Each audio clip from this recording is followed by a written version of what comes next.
Problem में अपन को करना क्या है, अपन को इस ए बी वाले वायर में से करंट निकालना है, वो भी मिली एम्पियर में आंसर आ रहा होगा, ठीक है। तो जरा ध्यान से समझना, एक 1 kilo ohm 2 kilo ohm parallel में लगे हुए हैं, 2 किलो ओम और 1 किलो ओम पैरेलल में लगे हुए हैं, ठीक है। तो सबसे पहले अपन क्या करें, सबसे पहले अपन निकालते हैं कि इस बैटरी में से टोटल करंट कितना जा रहा है, ठीक। जरा देखो, यहाँ से 30 वोल्ट की बैटरी लगी है, तो मैंने बोला यहाँ से मान लीजिए करंट कितना जा रहा होगा, आई। अब यहाँ से आई करंट गया, तो देख बेटा यहाँ से आई वाला जब यहाँ जाएगा ना, तो यहाँ दो रास्ते दिखेंगे, तो उसको एक रास्ता दिखा यहाँ से I1 का,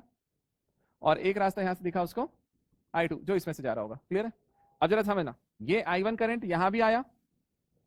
मैं अभी ये मान के चल रहा हूँ कि I1 बढ़ा रहा है, ठीक है। तो मुझे था ना I1 यहाँ आया, तो देखो पूरी सिमेट्री सेम है, कैसे 1 और 2 पैरेलल में लगे हुए, तो एक रेजिस्टेंस लगाएंगे इन दोनों की जगह पे, तो वो कितने का लगेगा बेटा, R1 R2 upon R1 plus R2, तो 1 इंटू 2 अपॉन में 3, मतलब 2/3 किलो ओम, तो 2/3 किलो ओम ये वाला हो गया, और यहाँ भी 2/3 किलो ओम चलेगा, तो सेम सिमेट्री है ना। तो हम ऐसा क्या बोल रहे हैं कि देखो 2/3 kilo ohm plus 2/3 kilo ohm, तो मतलब ओवरऑल एक लगाता हूँ, उसकी वैल्यू लिख देता हूँ 4/3 किलो ओम, ठीक है। और इसमें से अपन ने बैटरी कितनी लगा दी है, वोल्टेज जो दिया है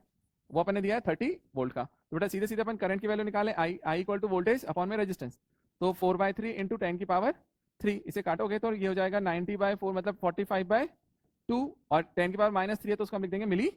एम्पियर। तो देख बेटा ये करंट यहाँ से आया, कहाँ से जाने वाला, ये आई। अब इसमें से I1 और I2 निकालना है, सबसे पहले वो निकालते हैं। I1 की वैल्यू निकालो, तो देखो फिर यहाँ से I करंट आ रहा है, I1 और I2 में टूट रहा है, तो करंट डिवीजन रूल लगा लो।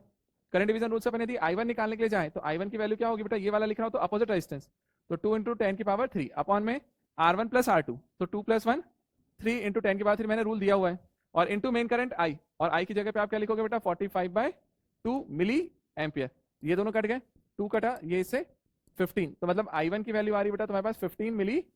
Ampere. In same way upon I2 निकालें, I2 निकालेंगे तो अपोजिट रेजिस्टेंस मतलब बेटा 1 इंटू 10 की पावर 3 अपॉन में दोनों का सम, तो 3 इंटू 10 की पावर 3 इंटू मेन करंट, और मेन करंट आ रहा है आपका 45/2 मिली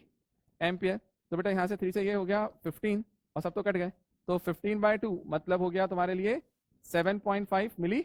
एम्पियर। ये I2 मतलब I2 छोटा है, I1 बड़ा है। अब देखो ध्यान से, I1 यहाँ से यदि I2 करंट जा रहा है, सेम सर्किट ये वाला है, तो इसमें से I2 जा रहा है, तो इधर से भी कितना जाएगा I2, और यदि इधर से I2 जा रहा है, तो अब जरा रूल लगाओ, यहाँ से करंट कितना आया I1, उसका I2 पार्ट इधर चला गया, तो ऊपर जो जाएगा वो कौन सा पार्ट जाएगा, I1 माइनस I2, और I1 माइनस I2 वो करंट है जो कहां से पास हो रहा है, ए बी वायर में से। तो हमें जो वैल्यू पूछी थी उसने वो किसकी पूछी थी, I1 माइनस I2 की, तो बेटा वो कितना आ रहा है बेटा आपके पास 15 माइनस